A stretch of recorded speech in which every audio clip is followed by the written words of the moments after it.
ইস, কবে থেকে কোকা কোলা খাই না। কি ভাবছেন খাবো? না, বয়কট করলাম। শুধু কি কোকা কোলা বয়কট করলে হবে? আমাদেরকে ওই দেশের সকল পণ্য বয়কট করতে হবে, বিকল্প পণ্য ব্যবহার করতে হবে। এই মেসেজটা আমি শহরের অলিতে গলিতে, মসজিদ, মাদ্রাসায় এবং চায়ের দোকানে লাগিয়ে সবার কাছে পৌঁছে দিতে চাই। আমরা সবাই কোকা কোলা নিয়ে পড়ে আছি, শুধু এটা নিয়ে পড়ে থাকলে হবে না, আমাদেরকে ওই দেশের সকল পণ্যকে বয়কট করতে হবে, বিকল্প পণ্য ব্যবহার করতে হবে। অনেকে হয়তো জানে না বিকল্প কি পণ্য ব্যবহার করতে হবে, তাই আমি ব্যক্তিগত উদ্যোগে কিছু সংখ্যক পোস্টার শহরের অলিতে গলিতে, মসজিদ, মাদ্রাসায়, চায়ের দোকানে লাগানোর উদ্যোগ নিয়েছি। পোস্টার লাগানোর সময় দুইটা হুজুর কি বলে আপনারাই শুনুন।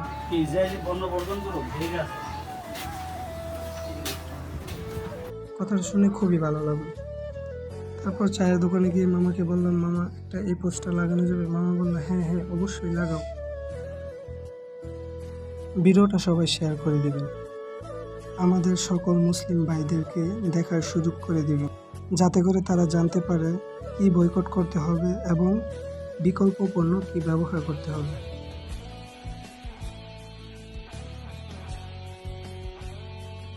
আমার ভাইয়ের রক্তকে ঝরাচ্ছে ফিলিস্তিনে, ওর জিনিস আমার মুদি দোকানে আসতেছে, ওই জিনিস বয়কট করা আমার ইমানের দায়িত্ব। না হলে কিয়ামতের ময়দানে এটুকু জবাব পর্যন্ত দিতে পারবেন না।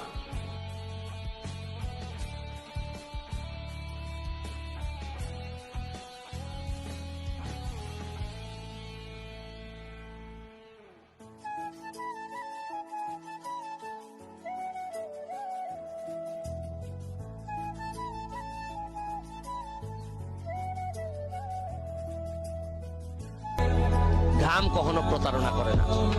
যে জায়গায় পারেন ঘামের মধ্য দিয়ে যদি সফলতা অর্জন করতে পারেন, মনে রাখবেন আপনাকে দিয়ে কিন্তু ইতিহাস বদলানো সম্ভব।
ভিডিওটা কেমন লাগলো অবশ্যই সবাই কমেন্টে জানাবেন এবং ভিডিওটা সবাই শেয়ার করে দিবেন।